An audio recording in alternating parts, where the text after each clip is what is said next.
Hey, good morning to everybody. Happy Tuesday. It's Daryl here. It's 3:30 a.m. here in Connecticut on the East Coast. I am dying to get into this video today. I have done hours of, I've been up a long time. I've been up about 3 hours now. It's 3:30 a.m.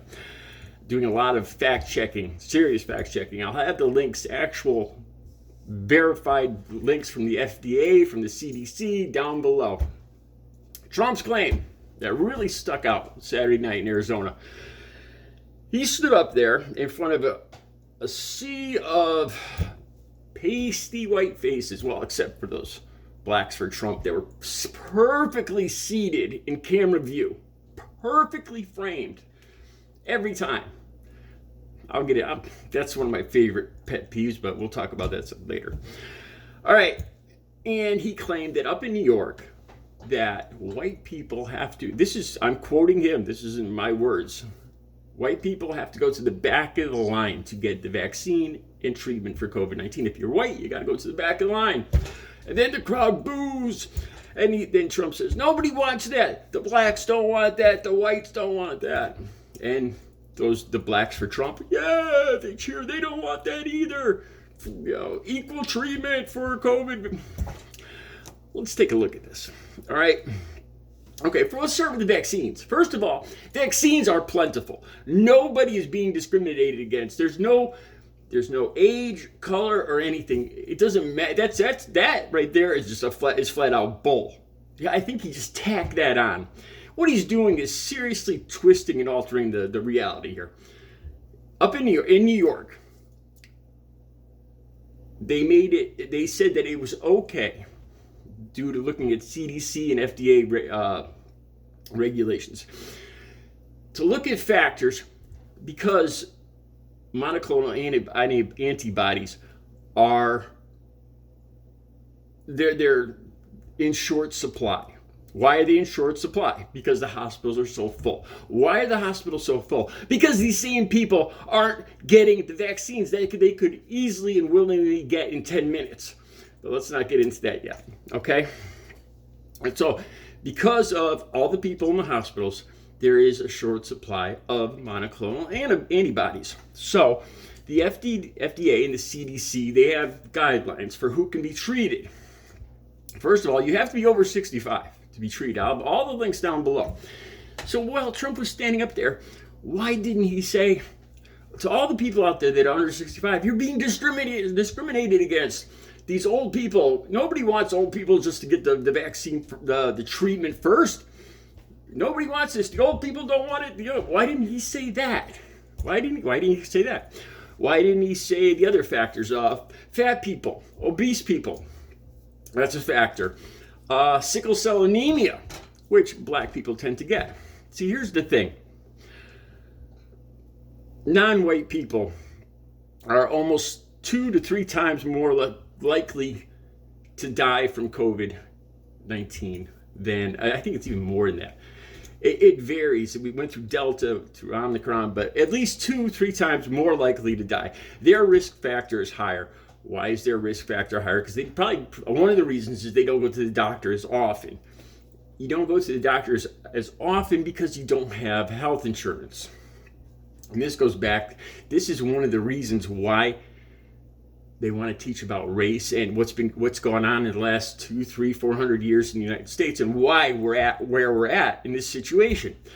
But it's a fact that non-white people are at a higher risk factor to pass away from COVID-19. So, did you guys ever watch MASH, right? The show MASH?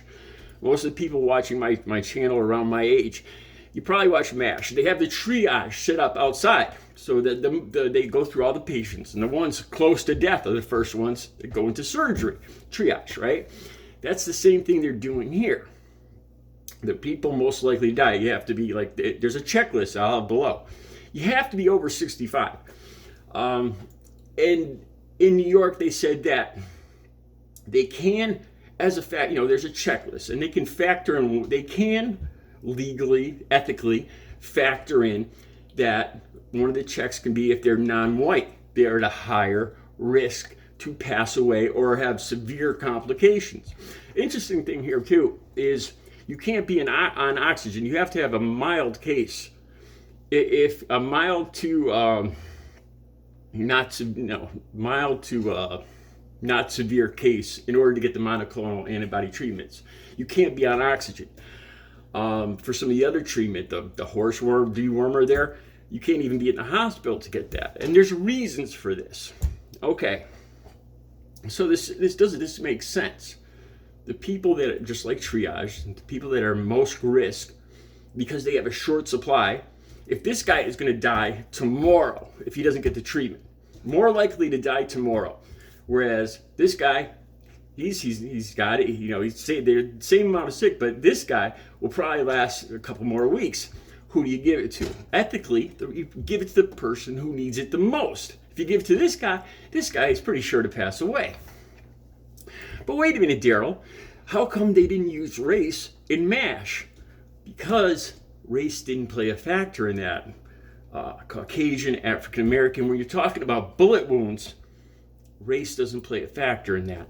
With this, you're talking about sickle cell anemia, lung disease, obesity, and all these things are more prevalent in non-white people, making them more likely to pass away from COVID-19. So they should get the treatment. Okay. Like I said before, one of the reasons that this monoclonal antibody treatment is in short supply is because all these people in the hospital, 70% of the people in the hospital are non-vaccinated people. Most of those people support Donald Trump. This is a case of blaming other people for your predicament. So Trump gets up in front of everybody there and race baits and says, "Yo, you guys are getting the treatment. The Democrats are giving it to the black people first, and nobody wants that." And then on top of that too, you see the blacks for Trump cheering that on. So in other words, if their grandfather was in the hospital, he hadn't seen a doctor in 40 years, he's got sickle cell anemia, he's got lung problems, he's overweight.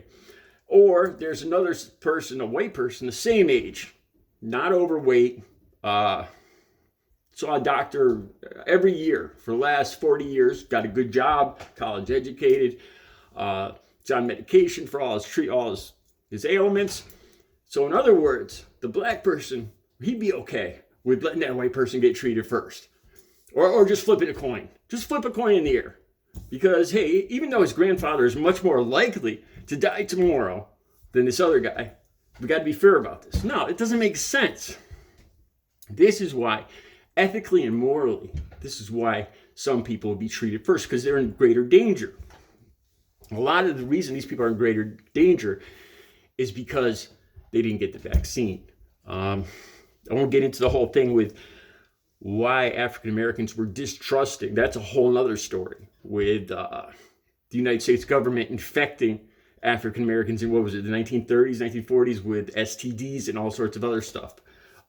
Basically experimenting on them. And that kind of stuck in their minds. And they're still a little distrustful of the government. But the Trump supporters, on the other hand, have no reason for this ridiculous non-vaccine thing that they get into. So there you have it. And so what Trump is doing right there is just pure 100% race baiting. Getting his whole crowd of Caucasian faces all angry that African Americans Democrats are going to give your treatment to the African Americans first just because they're black and this isn't right. No, it's because they're in greater danger to pass away. It's just one of the factors that figures into the treatment. Just one of many factors. I'll have all the links down below. You guys have a great Tuesday. I'll be back later with another video.